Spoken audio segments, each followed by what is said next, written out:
कसला विचार करताय? त्या जय प्रकरणाचा ना? पण कुठली ती पोरगी, अहो केवढं अडकवलं त्या जयला तिने, पार पोलिसांपर्यंत खोटी तक्रार घेऊन गेली. रे देवा, म्हणजे आता त्या जयच्या मनात अजूनच पोरींविषयी राग येईल. आणि मग तो लग्नाला नाही बोलला तर आपल्या बायच्या लग्नाची पंचायत होईल ना. मग काय होणार आहे? मग जरा शांत हो तू, शांत हो. होईल, जरा वेळ लागेल ना, पण होईल. जे आत्ताच त्या प्रकरणातून सुटलाय ना, तरी नशीब त्याच्या अंगाला डाग नाही लागला. आता जरा सावरण्यासाठी थोडा वेळ द्यायला नको? थोडा वेळ म्हणजे किती? पम्मा, सगळ्या गोष्टीत घाई करून नाही चालत. एकदा अंग पोळलंय ना आपलं, आता थांब जरा. आणि असंही काय आपल्या पोरींचं वय उलटून नाही चाललेलं. मला जरा वेगळंच टेन्शन येतंय. म्हणजे? पम्मा, पोरगा चांगला आहे ग, पण म्हणजे कसं आहे ना, तो ना आई आणि भावाच्या मध्ये दबलेला वाटतो. आता त्याच्या आईने एवढी मोठी अट टाकली, तेव्हा तो बोलू शकत होता ना की मला ही अट मान्य नाही म्हणून, पण काहीच बोलला नाहीये. म्हणजे तो त्यांच्या घरच्यांच्या शब्दाबाहेर नाहीये. पोरगा लाडाकोडात वाढलाय. जबाबदारी नावाची गोष्टच माहित नाहीये त्याला. ना कधी गरिबी पाहिलीये, ना कष्ट पाहिलीये. अंगाला कापूस लावून फिरला आयुष्यभर. 4 पैसे तरी कमवता येतात का नाही स्वतःला काय माहिती. उद्या काही झालं तर ज्या पोराच्या हातात आपल्या पोरीचा हात द्यायचा, ते हात कमवण्यासाठी खंबीर आहेत का नाही ते पाहायला नको का? आपल्या पोरीचा हात त्याच्या सासू आणि दिराच्या भरोशा सोपवायचा. मग आता? मग आता काय, त्याच्याशी बोलायचं. बायला बोलव ना. नाही नाही नको, आता नको. मम्मा बोलो. बाय. ए बाय.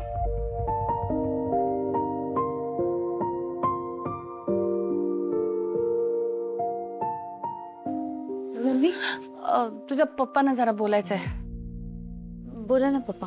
काही नाही, गौतमला उद्या घरी भेटायला बोलू एकट्याला.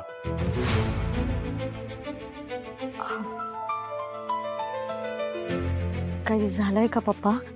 अगं काही नाही, मला त्याच्याशी बोलायचंय, पण तर महत्वाचं बोलायचंय म्हणून, बाकी काही नाही. सांगते. काय नाही काळजी नको करू.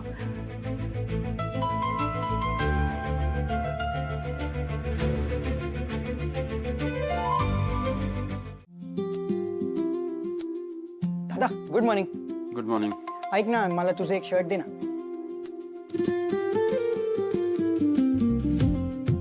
तुला माहिती आहे ना, मी फक्त फॉर्मल्स वापरतो. आय नो, म्हणून तर तुझ्याकडे आलोय. फॉर्मल्स आणि तुला हवेत हा, का? इंटरव्ह्यू आहे? तसंच समज. कुठल्या कंपनीचा? परब कंपनीचा. अरे दादा, जेव्हा फादर इन लॉ भेटायला बोलवतात ना, ते इंटरव्ह्यू पेक्षा कमी नसतं. इनफॅक्ट ते कॉर्पोरेट इंटरव्ह्यू पेक्षा जास्त डिफिकल्ट असतं. दादा, बिंग व्हेरी ऑनेस्ट, मी खूप नर्वस आहे. मला ना कॉन्फिडन्स मिळेल ना तुझ्यासारखा हिरो बनून गेलो तर. दे ना, माझं सगळं नर्वसनेस निघून जाईल. दादा, आय नो तुझा मूड नाही आहे. No no, it's okay. जा बघ काय आवडते. थँक्यू.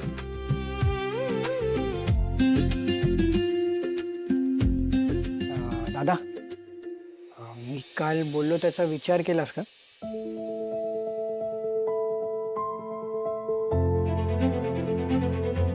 मला उशीर होतोय. बाय.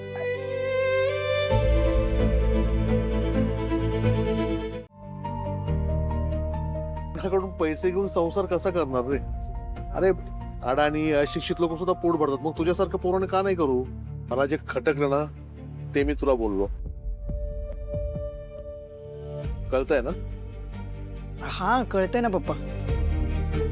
काय ना, आजपर्यंत असं कोणी काही बोललं नाही ना, विचारच नाही केला तसा, वेळच नाही आली.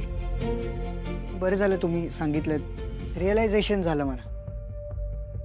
गौतम, आईबाप ना काळजावर दगड ठेवून पोटचा गोळा एका अनोळखी पोराच्या हातामध्ये तिचा हात देतात, ह्या विश्वासाने की तिला तिच्या आयुष्यात कधीही कसलंही दुःख झेलायला लागू नये. तिच्या नवऱ्याने आपल्यापेक्षाही तिला जपावं. आणि मला तुझ्याकडून हीच अपेक्षा आहे. तू 1 महिनाभर स्वतःच्या जीवावर मला पैसे कमवून दाखव. मी हसत हसत मी तुमचं लग्न लावून देईन. चालेल. चालेल ना? दुसरी गोष्ट,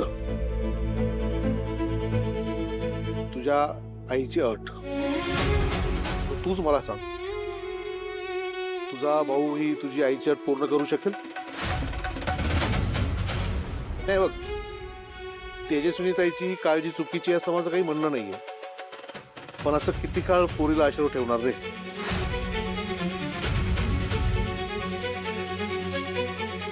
लोक परत बोलायला तयार आहेतच, आधीच एक लग्न मोडलं म्हणून. आता या सगळ्या गोष्टी सिरियसली घ्यायला पाहिजेत. माझं तर असं म्हणणं आहे, तू तुझ्या आईला सांग ही अट मागे घ्यायला.